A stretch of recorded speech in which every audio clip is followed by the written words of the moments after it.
সকাল বন্ধুরা, welcome to my YouTube channel. আমি শ্রাবণী। তো তোমরা সবাই কেমন আছো? আশা করছি সবাই ভালো আছো, আমিও ভালো আছি। আবারও একটা নতুন ভিডিও নিয়ে চলে আসলাম।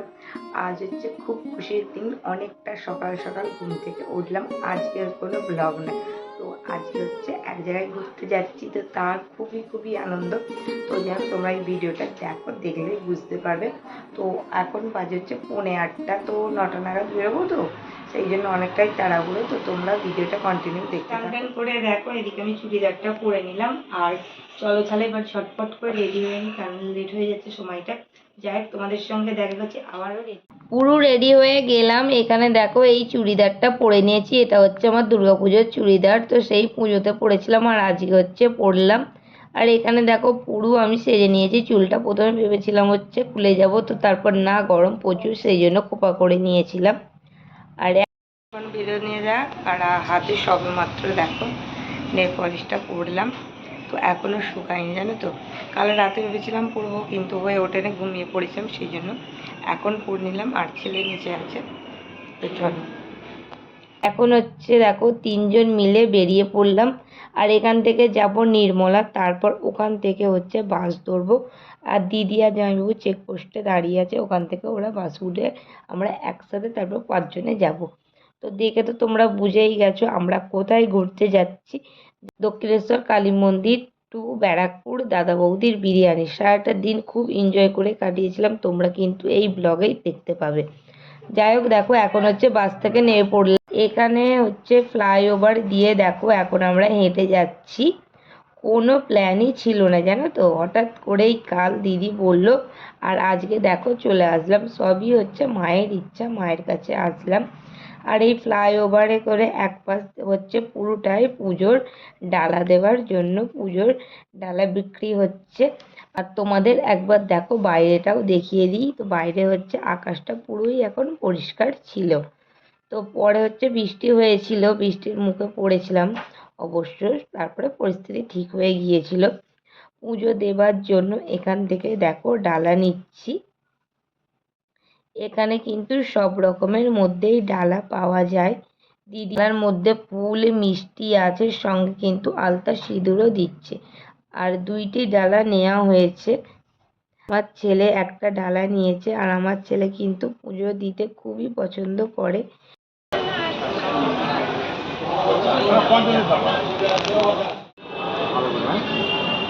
হয়েছে তো পদ্ম ফুল।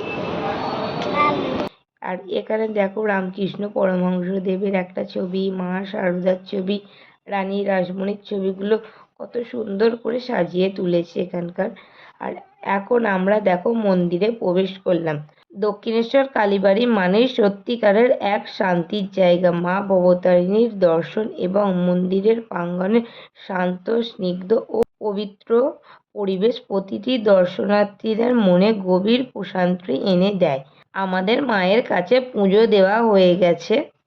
আজ পুজো দেওয়ার লাইন একটু কম ছিল অন্য দিনের তুলনায়। এই জায়গাটা থেকে দেখো মন্দিরটা খুব ভালোভাবেই দেখা যায়। এখানে আসলাম দেখো, একটু ফটো তুলবো বা ভিডিও করব। আর এই পুকুরের চারপাশটাতে দেখো কতটা সুন্দর করে গাছ লাগানো আছে। একদম এইখানটা খুবই ঠান্ডা। আগের বাড়ি যখন পুজো দিতে এসেছিলাম, এখান থেকে বরাবর কিন্তু লাইন দিয়ে গিয়েছিলাম। আর এখানে এবার একটু বসলাম গাছের নিচে। বট গাছের নিচে কিন্তু খুবই ঠান্ডা। আমার ছেলে তো খুবই আনন্দ করছে। ওই যে গাছে দেখো ফুল দেখছো, ওটাই ওকে এখন দিতে হবে। ফুলটা কিন্তু অনেকটাই ওপরে ছিল।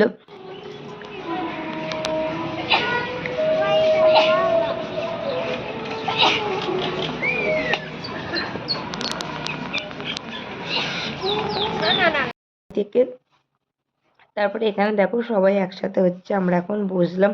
আর বাড়ি থেকে মুড়ি আর আলুর দম নিয়ে এসেছিলাম আমরা আসার সময়। তো এখানে হচ্ছে হালকা করে আমরা এখন সবাই বসে টিফিনটা খেয়ে নিলাম। তারপর জল খাওয়ার পর হচ্ছে এখন খাবার দাবার পরে হচ্ছে গঙ্গার দিকে যাচ্ছি ঘুরতে। নিচেগুলো এতটাই হচ্ছে গরম হয়ে গিয়েছিল, তাই দেখো পাইপে করে জল দিচ্ছে, জল দেওয়ার ব্যবস্থাও রেখেছে। আর গরমটা তো খুবই ছিল, সেই জন্যে। আর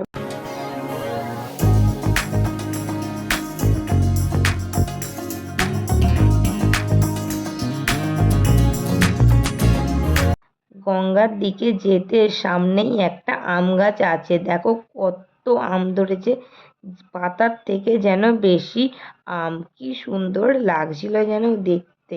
মন্দির চত্বরে বসে বা দাঁড়িয়ে গঙ্গার ঘাটের সামনে সময় কাটানো মন শান্ত হয়। আমরা যখন গিয়েছিলাম খুব রোদ ছিল, তাই দাঁড়াতে পারিনি। ওই গঙ্গাতে একটু জল মাথায় ছিটা দিয়াই তারপর চলে এসেছিলাম। আর এই হুগলি নদীর তীরে বিপরীতে রয়েছে 12টি শিব মন্দির। প্রতিটি শিব মন্দিরের ভেতরে শ্বেত পাথরের শিবলিঙ্গ আছে। মূল মন্দিরের উত্তর পূর্ব ও দক্ষিণ পূর্ব অংশে পাশাপাশি 6টি করে মোট 12টি শিব মন্দির রয়েছে। প্রতিটি মন্দিরই 8চালা স্থাপন রীতিতে নির্মিত। মায়ের কাছে ঘোরা এখন হয়ে গেছে, এবার মন্দির থেকে বেরিয়ে একটু জল খেলাম। খাওয়ার পর এখানে কুলফি মালাই হচ্ছিল বিক্রি, তো ওখান থেকেই একটা করে আমরা সবাই কুলফি মালাই খেলাম এই গরমেতে। তারপর ওখান থেকে অটো করা হলো, তো একটা পুরো রিজার্ভ, তো সেখান থেকে সোজা যাচ্ছি ব্যারাকপুরে দাদা বৌদির বিরিয়ানি খেতে।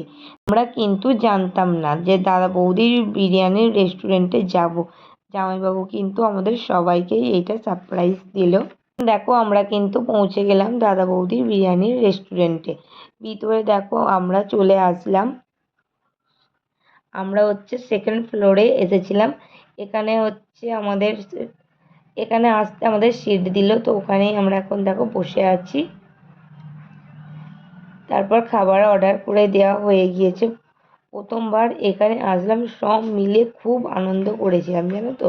আর এখানকার সবার ব্যবহার ও খাবার দুই নিয়েই কোনো কথা হবে না। আমরাও অর্ডারই করেছিলাম চিকেন বিরিয়ানি। তারপর একটা প্লেট থেকে আমি আর আমার ছেলেকে দিলাম, কারণ আমার ছেলে তো অতটাও খেতে পারে না, সেই জন্য আমার ছেলেকে আমি তুলে দিয়েছিলাম। একটা প্লেটে নেওয়া হয়েছিল ওর জন্য আলাদা করে। তো দেখো এখন কিন্তু খাবারটা দিয়ে গেল প্লেট।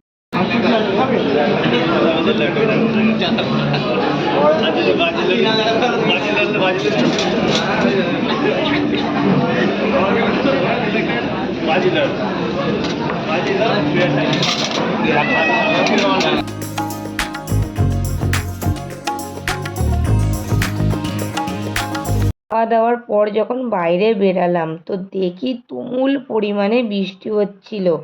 গরম থেকে স্বস্তি পেয়েছি ঠিকই, কিন্তু বাড়ি ফেরার সময় কিন্তু একটু বৃষ্টির মধ্যেই আমাদের আসতে হয়েছিল। সঙ্গে ছাতাটা ছিল বলে অতটাও অসুবিধাতে পড়তে হয়নি।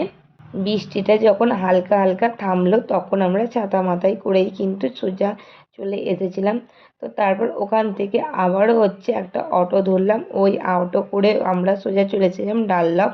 তো সেখান থেকে বাস ধরে আমরা আবারও দিদিরা চেকপোস্ট, আর আমরা নির্মলায় নেবে আবার বাড়ি চলে এসেছিলাম।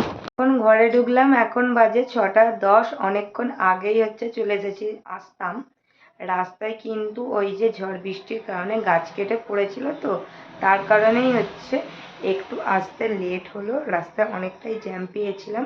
তো বাড়িতে আসলাম, তো বাড়িতে এসে এখনো ড্রেসটা চেঞ্জ করতে হবে, কারণ পুরো জামাটার প্যান্টের দিকটা ভিজে গিয়েছে। তো আর ঘরের দিকে সবই ঠিকঠাক আছে, শুধু আমাদের গাছের কুমড়ো গাছটা এই যে দেখো পুরোটাই দেখো টালি থেকে নেমে গিয়ে ওই যে দেখো ওখানে পুরো সব কিছু জড়ো হয়ে পড়ে আছে, তো ওটা তুলতে হবে। তো যাই হোক, তার আগে আজকের ভিডিওটা এখানেই শেষ করলাম।